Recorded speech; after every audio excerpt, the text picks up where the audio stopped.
I've been expecting you.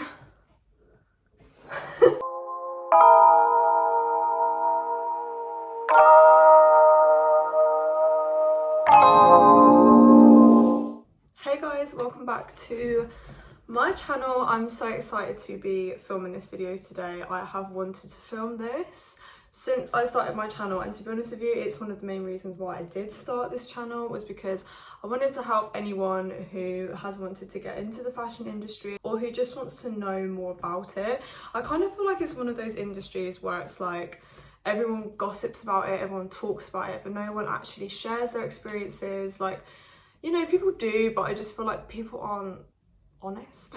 They're not always... I'm sorry, look at that tan. I'm so sorry. You're probably looking at me right now like, you're not about to tell us about fashion. Okay, you're not. But I'm having a cozy day today. Give me a break. I am comfy, my hair's a mess, I've got a tracksuit on, you know, we're channeling our Y2K era.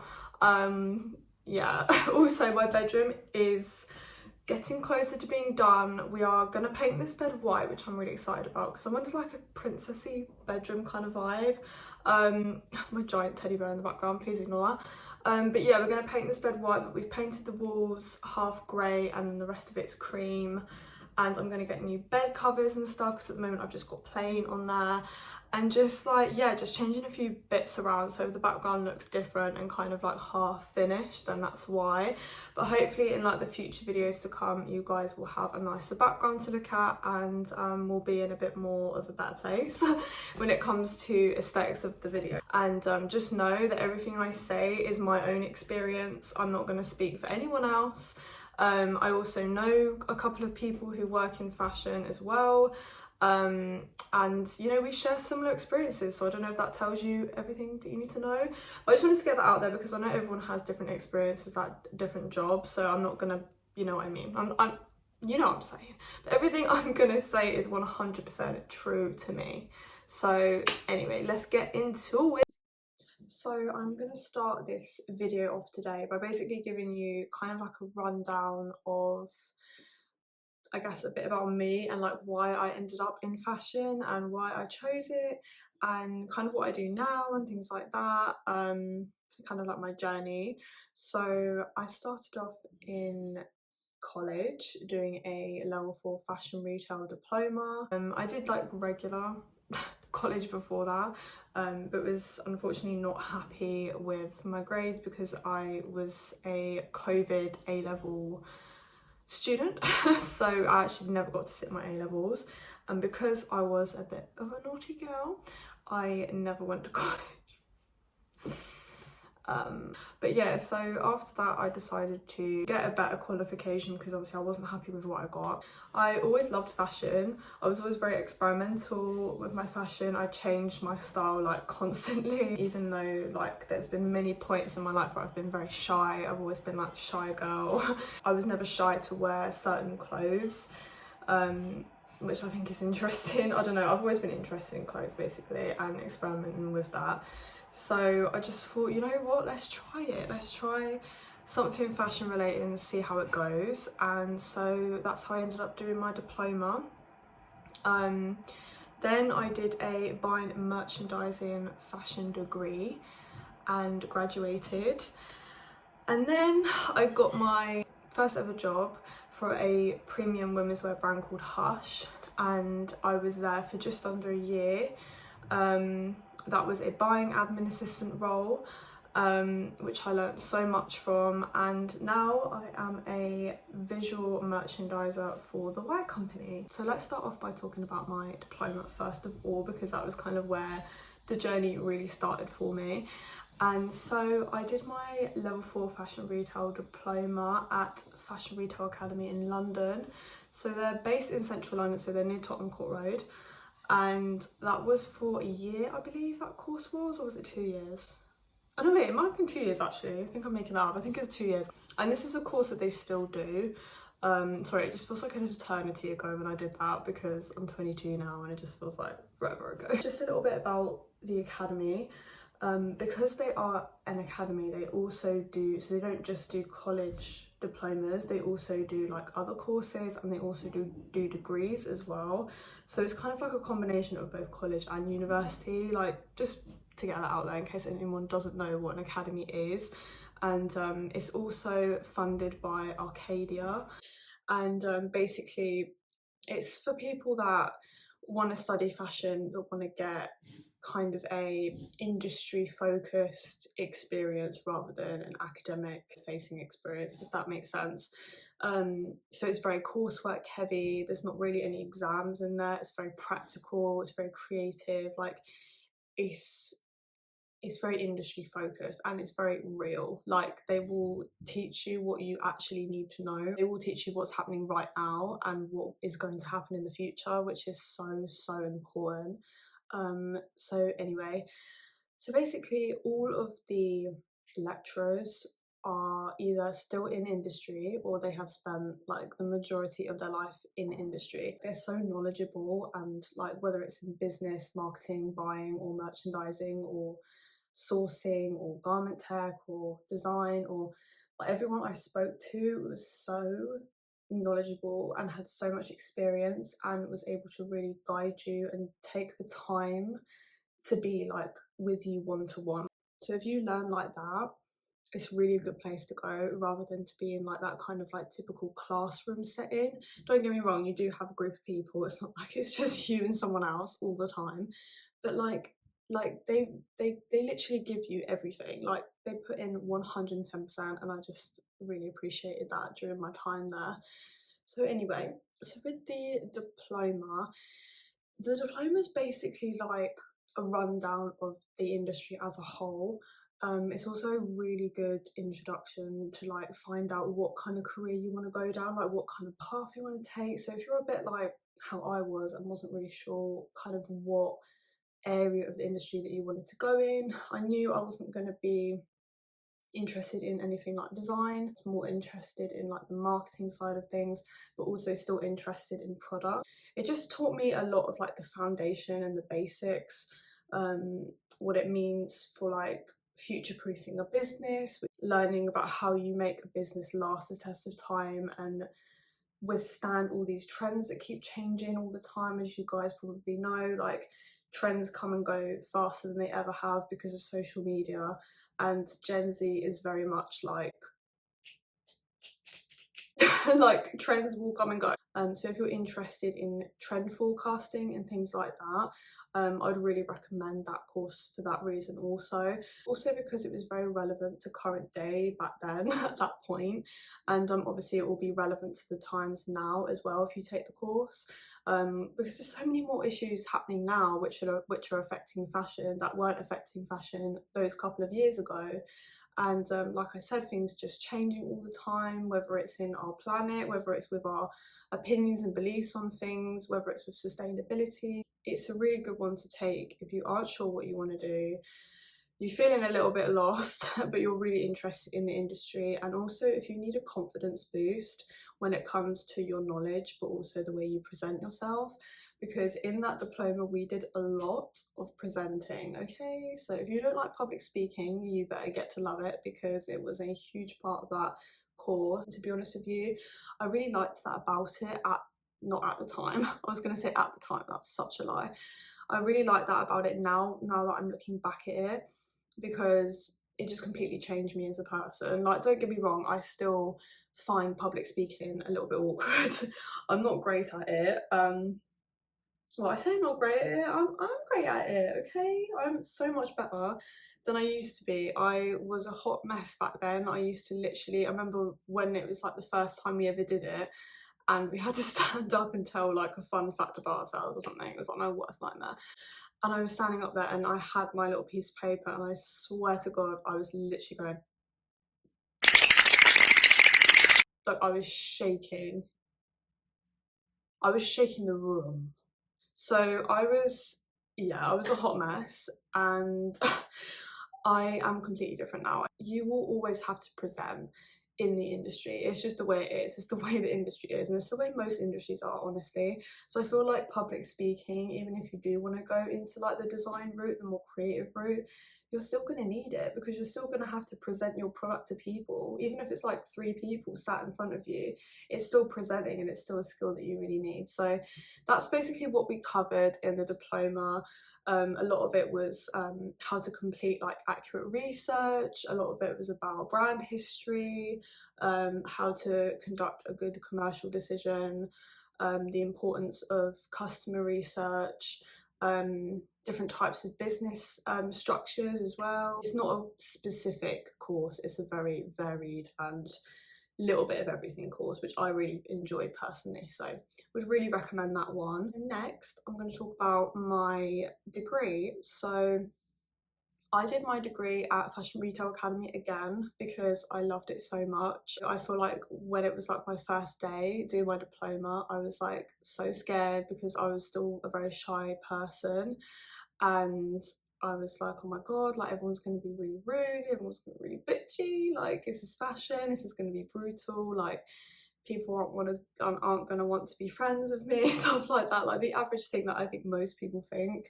on their first day. But I think especially in fashion you think it more because of all like the stereotypes that surround fashion. I ended up really enjoying myself, so I wanted to stay there and take it further. And so what the diploma taught me is that basically I was really interested in the marketing side of things, but also interested in the product side of things as well. So I kind of wanted a course or a degree course that was gonna give me a bit of everything still, because I liked the variety that the diploma had. So I ended up picking buying and merchandising. So what the buying and merchandising course is structuring a range for a brand. So what I mean by that is conducting a range plan, it's talking about your product, talking about your materials, talking about where you're sourcing your materials from, talking about current trends. So you do a lot of trend analysis, a lot of things like comp shops, which is basically researching your competitors. So for example, I don't know, if you're working for Gucci or something, you would look at Louis Vuitton. Obviously Gucci's part of the Kering group, Louis Vuitton's part of the LVMH group. So you look at the LVMH group and what they're doing and what we aren't doing specifically, and then what we can learn from them. Or maybe there's something that they aren't doing that we could do first, you know, that's very that's kind of their battle, isn't it, really, like who does what first. And I feel like LVMH obviously hiring Pharrell as creative director for Louis Vuitton, I feel like was a genius move, and I feel like a lot of people don't think that, because obviously they think, this is a whole other video girl, but people think that it should have been given to an actual fashion designer. However, Pharrell has been in the creative arts industry for so long, whether it's been music and, to be honest, fashion as well. But obviously he's had those really strong connections in the fashion industry before he became creative director for Louis Vuitton. Like for example, Bape. Obviously he didn't create Bape, but he had a very close connection with Nigo, who was the designer for Bape. Also like co-founded Billionaire Boys Club as well. So he has had those really strong connections, especially in like the streetwear premium industry, which is kind of the industry that Louis Vuitton wanted to explore. They wanted to explore that streetwear aspect of fashion. And so I feel like it was a genius idea, but I know everyone's got mixed opinions about him being creative director, but they're doing pretty well, so I think they made a good choice. In fact, I just went on a complete tangent just then, it was so funny. Anyway, the camera has flipped round, so if I'm looking this way, it's because I'm looking at myself, because I'm vain. I'm joking. It's just because I'm looking at myself, because that's what I normally look at, and it looks like I'm not looking at myself, but now it does, because my phone's flipped round. Sorry. Basically, as a buyer, you're basically like the middleman between the business and your supplier. Discuss with the supplier certain things like how much product you want to buy, what kind of product you want, and you kind of negotiate costs based on that. So a lot of the time you're fighting for things like a good margin, you're fighting for short lead time. Lead times is basically just how long it takes the supplier to create the garment and ship it to you. So places that have longer lead times, obviously suppliers that would be further away, suppliers that take longer to create certain garments. Places like China, believe it or not, even though they are so far away, produce product and garments really, really fast. Not always ethical, but if you want shorter lead times, China is usually a supplier that most people go for, and they're also super cheap compared to other suppliers like Turkey, for example. You also spend a lot of time with the designer and a lot of time with the merchandiser as well. So the merchandiser is more like numbers focused side of things. So they look at the financials, they break all of that down, they look at the range plan, which basically covers all of your options in your range. So how many colours of a certain top you've got, how many styles of a certain skirt you've got, for example, does that fit in with the budget? Is there anywhere that we can cut costs on? Merchandisers love cutting costs and buyers love spending money. That is like a big thing that you will find, because buyers are kind of the more like optimistic, creative people. Merchandisers are all about logic and saving money and what is going to be the most cost-effective practice. You do a lot of trend research, and you do a lot of, like I said, comp shops where you're looking at other competitors. So as a buyer, you also have to pay a lot of attention to things like sales performance. So it's usually on a Monday. It's like a common thing for it to be on a Monday, not sure why. I guess it's the start of the week, so it kind of like sets you up for the week or whatever. But usually on a Monday, as a buyer, you will come together and do a trade meeting, which is basically analysis of sales week on week, at least as a buyer. And my job currently, I do it slightly differently, but that's a whole other conversation for later. But yeah, so things like sales and performance is really important. Things like best and worst sellers, like what products are just not moving, like what can we do with those products? Can we reduce them? Can we shift it a different way? Can we hold them at the warehouse and get them to stop making stock is another good solution to that. You have to be quite a good problem solver as a buyer, and you have to be able to manage an inventory as well. So looking at stock levels and doing your reorders based on that. So a lot of it is things like POs as well, like raising purchase orders.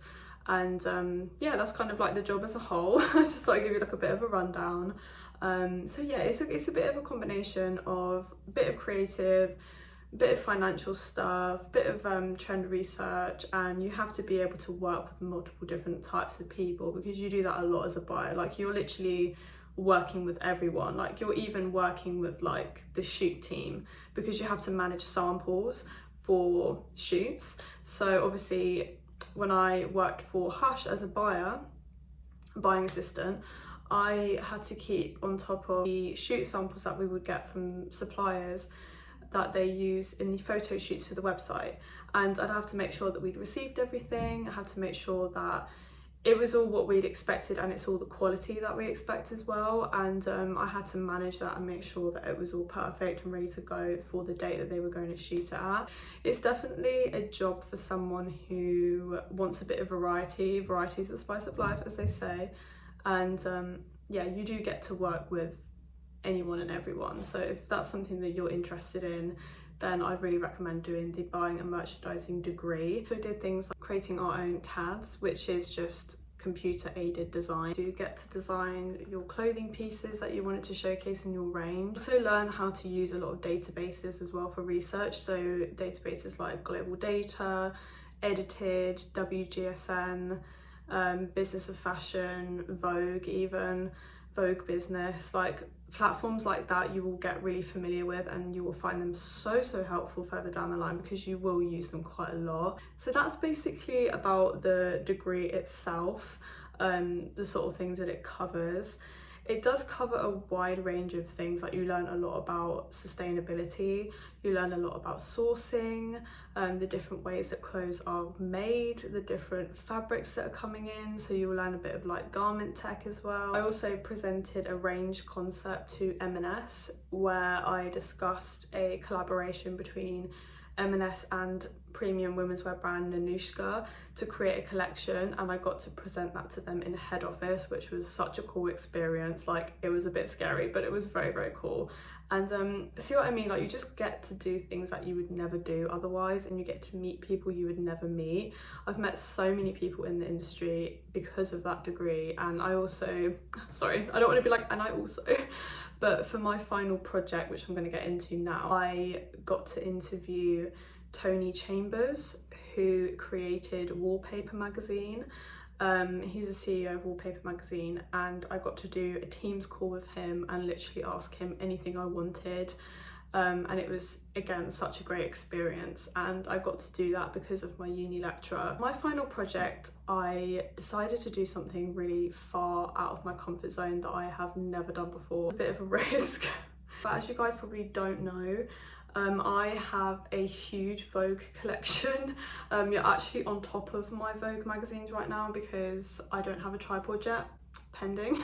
I'm actually going to show you guys the insanity of the situation. So that's my pile of magazines. And there's also way more of them in the other room. So yeah, I have a problem.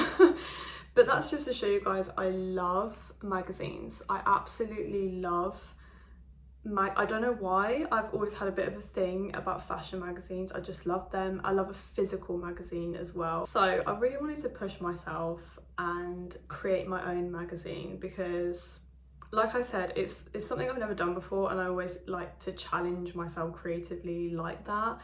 That was kind of a big part of what I wanted to do. I wanted to do something that I've never done. And so I decided to create my own magazine, and my magazine was called Hooked, and it was all about the influence of rap and hip hop, specifically kind of older influences, but a bit of a combination of newer influences as well. I called the magazine the Rewind Edition because I really wanted to cover music from the past, like music from the 90s, music from the 80s even, all the way up until like 2000s into our time now, specifically in hip hop, and how it influenced fashion and how it still is influencing fashion today. And what really inspired that was Pharrell Williams becoming creative director, because that was such a massive thing at that point, and it still is a huge thing for the culture and for fashion. You just never would have thought that would happen with such a high-end brand, considering what they used to be like, let's just say. So it was really interesting for me, and I also love rap music and I love fashion, so I was like, you know what, I'm just going to combine all of my loves into one thing and run with it, and that's what I did. So I ended up getting a first, and I was so happy. I literally worked my butt off to get that because it was a long process. I also got an Outstanding Achievement Award as well, which I was like, I remember on graduation day I was so like shocked. Like like the person handed it to me on the stage, I can't remember who handed it to me now, and I just remember looking at the card, and it was like this golden envelope, and I was like, what is that? Is that like my degree certificate? So I didn't really think anything of it, sat down, and then I like realised that no one else had it in their hand, and I was like, okay, what is this? Like, what the hell? And I turn it around and it says Outstanding Achievement Award, and I'm like, oh my god, are they gonna call me up on stage again? I was wearing heels as well, as I'm sure most people do on graduation, and I was already terrified that I was going to trip the first time, so the fact that I had to go up a second time, like by myself this time, and like collect my award, it was so awkward, but I loved it at the same time. It was amazing, and I just really want everyone to have that same outcome, because a final project is a lot of work. Like, you spend so much of your time doing it. It's so important that you're enjoying what you're doing, and that is my biggest piece of advice, honestly, is do something that you enjoy. And it sounds really like simple, it sounds really like, oh well, obviously I'm going to pick something I'm interested in, but you'd be surprised. Like, a lot of people did things that I could tell they weren't 100% fascinated by. Like, it's really important that you can be literally engulfed in it. That project is something I'm always going to be proud of, and I'm always going to want to show people, because I love it. I love what I created, and that's so important. And if you want a project that's going to get a good grade, you have to be proud of it. You have to know that that is a good project and feel confident in what you have created. So yeah, that is probably my main piece of advice. Do something that you're interested in. Don't just do something that you think is going to be seen as extremely complicated, or don't write an essay if you don't want to write an essay just because you think it's going to get more grades for being academically smart.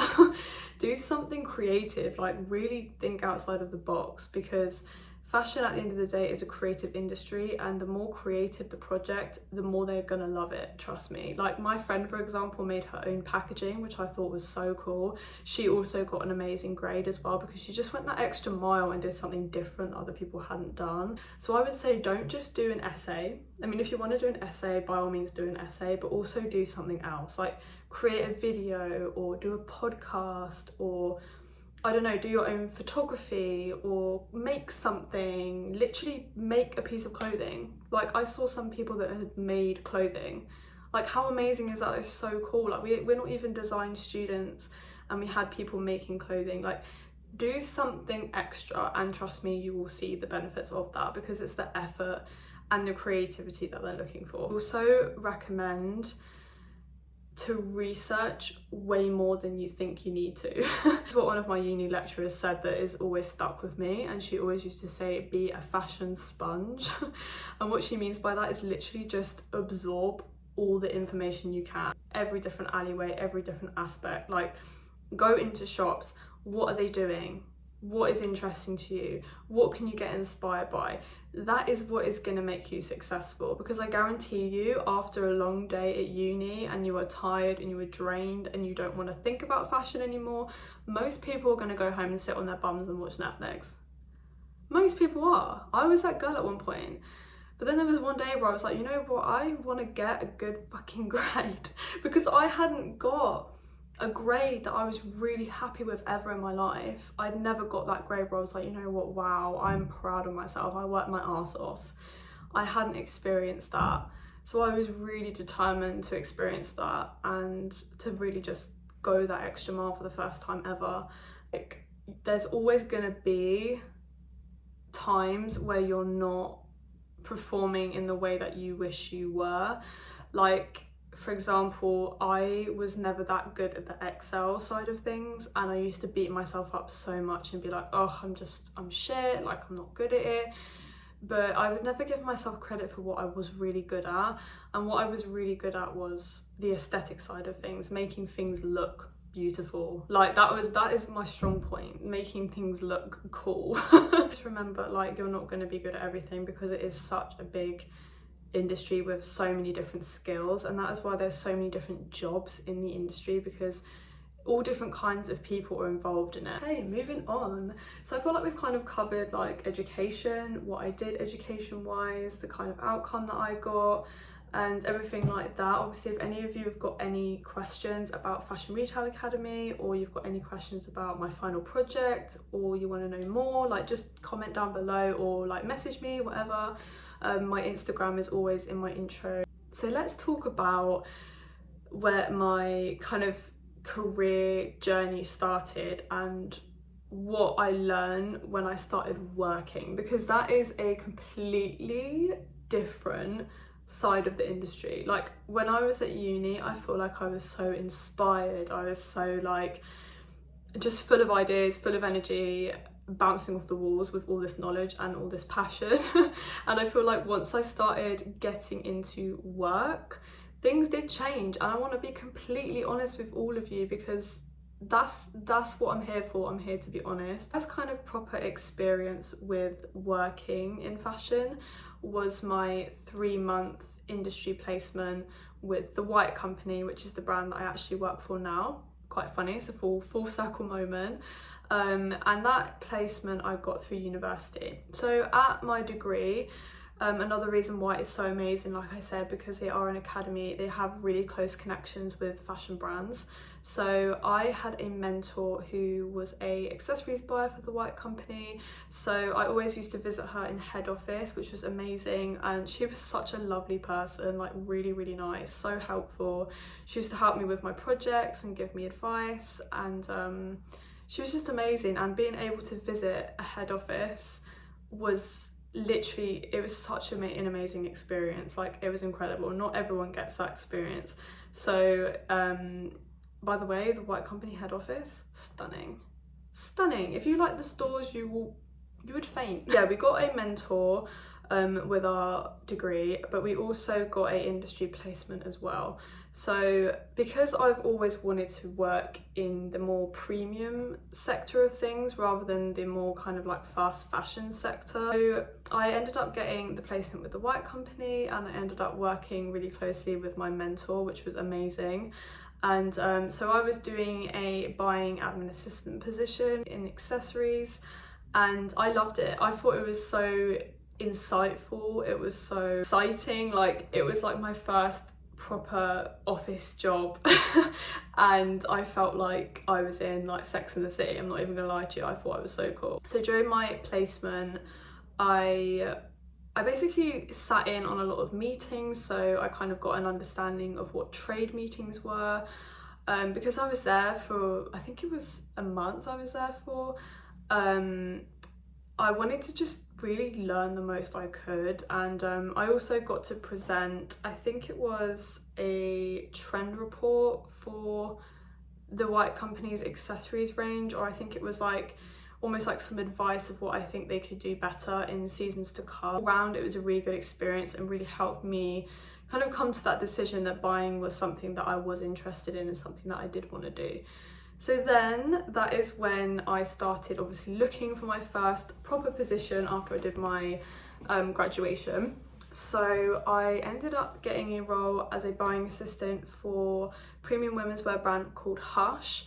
One of the White Company's competitors, actually. They're very similar price range, but Hush is a little bit more kind of laid back. It's a little bit more adventurous with their colours, with their textures, with their ideas, like just a little bit more trend based than the White Company is. The White Company is very minimalist, very classic, very sophisticated, just gorgeous, very neutral colour palette, things like that. I was there for just under a year, and I worked in the accessories department to begin with, and then that later ended up expanding into both knitwear and jersey, and that's it. So it was accessories, knitwear and jersey. So I was looking after a lot of departments. It was very stressful. This is one thing that I do really want to talk about, because buying is not for the faint of heart. Buying is hard. It's a very hard position. It's, yeah, I'm not gonna lie, it can be brutal. And there were points in that role where I did feel extremely stressed and extremely overwhelmed, and I just want to be 100% honest with you guys. If you feel like you don't deal very well with stress, buying is probably not the job for you. And I hate to say that, and if that's, you know, kind of burst your bubble a bit, I'm sorry, but I would rather be honest than not honest. I met some great people. I learned so much about product. I learned so much about the product journey, the critical path. I learned so freaking much from that job, but I'm not gonna lie, it wasn't for me, and that is why I'm not still in that job.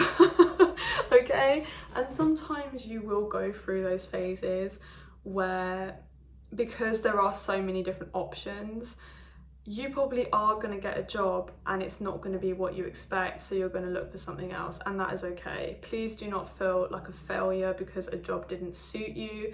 Please do not feel like you're letting yourself down because a job didn't suit you. Like, please don't ever feel that way. The reason why it wasn't for me specifically is because I felt very overwhelmed and very stressed at that job. I'm not going to lie to you. I'll be 100% honest here. I felt overwhelmed. I didn't feel good. I didn't feel myself. Mentally, I didn't feel myself. And that is the honest truth, and it's nothing that anyone did wrong. It's just, it was the current situation that we were in, and taking on those extra departments for, you know, what in my eyes was little benefit was too much. It was too much. And at one point I really enjoyed the job, I really did, and when I worked on just accessories I did enjoy the role a lot more, but just all that extra work was just too much for me, and I had to prioritize my mental health and call it a day, honestly. And it was a really, really tough decision because, like I said, I worked so long for that role and like tried so hard to get there and finally did it, and it was just, I had to let it go because I had to prioritize me. Another part of why I decided to change my career path in fashion was because buying when you start off is very admin heavy, and to be honest with you, buying as a whole is very admin heavy. And for me personally, like I said previously, I'm a more creative person, and I don't find sitting at a desk all day, staring at a computer all day, exactly exciting. That could be your thing, it's not my thing, and that was another reason why I decided to go. There are many different stages until you start getting to like where you can really have say creatively, and that for me was something that I knew but didn't really fully comprehend until I began the role. And I think the idea of spending that many years of my life in such an admin heavy role where I didn't feel like I was really connecting with the clothes or really connecting with the vision, and yes, I was sitting in on meetings, but that's all I was doing. I was just sitting in, and that's the honest truth. And I'm not gonna lie, when you start off as a BAA, you will be doing admin work. That is the way it is, and it's not the best pay and it's not the best time. Why I decided to go down a different route and do something more creative and something a bit more practical. And I love my job now. Like, I love my job now, and I can actually say that I go to work happy. I don't go to work going, oh, I feel unfulfilled. Like, I don't feel that way anymore, and I'm so glad I don't, because it is it's a draining way to feel, it really is. Now what I do is I am a visual merchandiser for the White Company. So like I said, full circle moment, I ended up working for them anyway. So basically what a visual merchandiser does is you are much more involved with product and the store itself. So basically your job is to literally merchandise a new collection and make it look amazing and appetizing to customers. It's kind of like a way of marketing, but more of a practical way rather than it being kind of like an e-commerce way. So the reason why I love visual merchandising is because, like I said, it's very hands-on, it's very practical. So if you love doing crazy things like climbing up a ladder that's like 10 feet high and creating these beautiful displays, then I think you'd absolutely love VMing, because that's literally what it is. It's so hands-on and it's so fun, honestly. Like, you can really just go wild with props, you can go wild with different styling ideas, like you kind of have a bit of a stylist head on as well. And you also really get an essence for what the brand is trying to portray to its customers, and you also get like a more kind of face-to-face experience with customers, because you have to analyze how customers are reacting to your displays as well. Basically what I do now, but because I am also a supervisor in my store, I also do some admin-y bits as well. So I do look at trade in the same way that I did when I had my buying position as well. And I do analyse financials every week.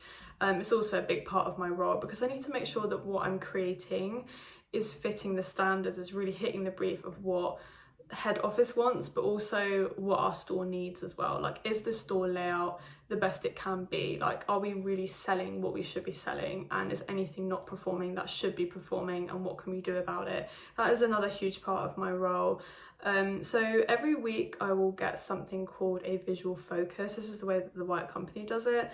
But I'm sure every brand has their kind of own word for it. But basically a visual focus is kind of like the VM Bible. It's literally like my Bible. It's literally got everything in it that I need to know for that week. So For example, we've got the autumn launch coming up very soon, actually happening this month, but starting to kind of gradually happen now.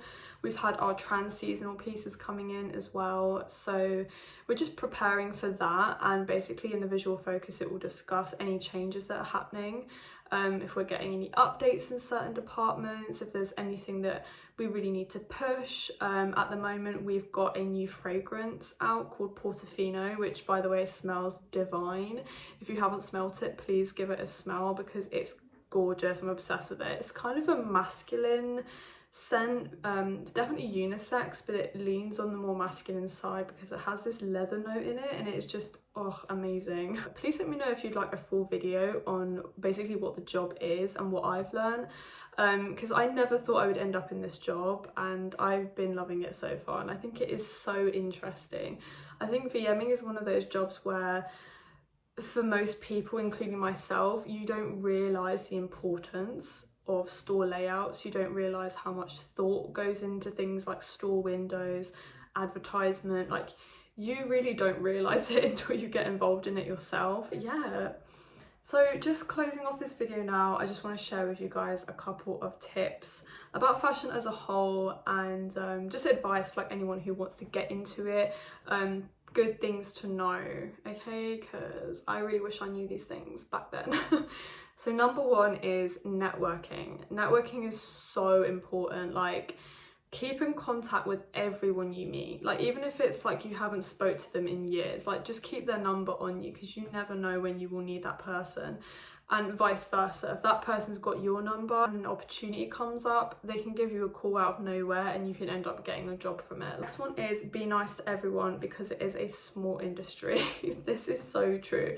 And I'm not trying to say that I am not a nice person or you guys aren't nice people, because I am a nice person. I'm always nice to everyone. However, I have had experiences where people haven't always been nice to me, okay? And yes, it can have its repercussions. And, you know, even in my roles I've had in the past where someone new has started and I hear something about that person where someone has had a negative experience with them from 5 years ago in a different role, and it comes up again today because they remember that moment. Like, you need to make sure you're being nice to everyone, because like I said before, it's a very incestuous industry. Everyone moves from brand to brand, everyone knows everyone, everyone talks to everyone. It's very much like, because it's quite a small kind of niche industry, it's like everyone knows each other. Everyone knows everyone. Like, someone who's come from one brand can come back to another brand, who will then go to that brand, who will then go. So just make sure you're always nice to people, and you should be fine. It's a very, very important thing that I feel like people do not talk about, is how likely you are to bump into someone that you used to work with in fashion. Is very likely. Next one is be thick-skinned. Don't get offended easily, trust me. And if you are offended easily, don't show it. Whew, girl, I have my breakdowns, okay? And there's nothing wrong with being overwhelmed and being upset. Like, you can't help it sometimes, but just try and be as thick-skinned as you can, and don't take things too personally, because if you do, you will not have a very good time. Next one is, it's not always glamorous. And what I mean by that is, fashion is not always as high paying as it can seem, or as media makes it seem to be. Fashion is always super high paying. It's not, especially when you're first starting. And don't get me wrong, there are definitely jobs that are extremely high paying, but you have to work your way up, and that is a big part of the industry. It's who you know and also how hard you work. Next one is, always take every opportunity that comes your way, even if it is unpaid. For example, if you get an industry placement, or you get work experience, or you have an opportunity where you can volunteer for a brand, or do a pop-up shop, or be a brand ambassador for someone, do it. Like, even if you're not getting paid a penny, you are getting paid in knowledge, and you are also getting paid in CV content. Because the more you have on your CV, the more experience you have, the more likely you are to get those entry-level roles. Because even though they're entry-level, the hiring process in fashion is brutal. Like, they really expect a lot from you. Okay guys, I really hope you enjoyed that video. I feel like it was really long. I do want to make these educational videos as well, like the fun ones. I kind of want it to be a mix on this channel. So yeah, I hope you guys found it helpful and you also found it quite fun to watch as well. And if you've got any questions, like I said, don't hesitate to message me or leave a comment. And yeah, thank you so much for watching, and I'll see you guys in my next video. Mwah. Bye.